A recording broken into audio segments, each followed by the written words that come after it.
अस्सलाम वालेकुम dear viewers, असांजे चैनल ते खुशामदीद। त उन्हनि कैंडिडेट जे लाइ ख़ुशख़बरी आहे जिन्हनि prime minister youth laptop scheme में पंहिंजो फॉर्म फिल कयो। जेके बि यूनिवर्सिटीज़ जा पढ़ंदड़ शागिर्द आहिनि उन्हनि जे लाइ ख़ुशख़बरी आहे त पीएम यूथ लैपटॉप स्कीम तरफ़ां सिलेक्टेड कैंडिडेट जो स्टेटस चेंज कयो वियो आहे। जेके बि कैंडिडेट सिलेक्ट थिया आहिनि त उहे पंहिंजो स्टेटस चेक करे सघनि था। उन जे लाइ सभिनी खां पहिरियां तव्हां laptop.pmyp.gov.pk ते वञी तव्हां पंहिंजो स्टेटस चेक कंदा।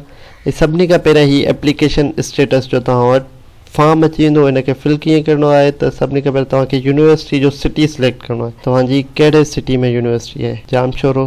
पोइ तव्हांखे पंहिंजी यूनिवर्सिटी सिलेक्ट करणी आहे। देन तव्हांखे यूनिवर्सिटी जो कैंपस सिलेक्ट करिणो आहे। देन डिपार्टमेंट त for suppose banking and finance, degree level, and then असां सिलेक्ट कंदासीं ईयर ऑफ स्टडी। त हिते फिल्टर रिज़ल्ट कंदासीं त ॾिसो ही स्टेटस चेंज थी चुका आहिनि। Accepted for merit list, not selected, waiting ऐं हीअ ॾिसो सिलेक्टेड।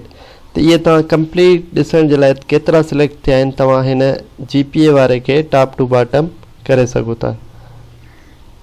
हीअ ॾिसो असां टॉप टू बॉटम GPA कई आहे ऐं जेके बि हिन क्लास में सिलेक्टेड कैंडिडेट आहिनि उहे मथे अची विया आहिनि। उमेद था कयूं तव्हांखे इन्फॉर्मेशन मिली वई हूंदी। Prime minister laptop youth scheme application status change थी चुकियो आहे ऐं असां सभिनी सिलेक्टेड कैंडिडेट्स खे मुबारकबाद ॾियूं था त हुननि जी महिनत रंग लाथो ऐं हू पंहिंजी लैपटॉप हासिल करण में कामयाबु थिया आहिनि। मज़ीद इंफॉर्मेटिव वीडियोज़ जे लाइ असांजे चैनल खे लाइक कयो, सब्सक्राइब कयो त जीअं असांजी ईंदड़ हर नई वीडियो मथे पहुची सघे। अल्लाह हाफ़िज़।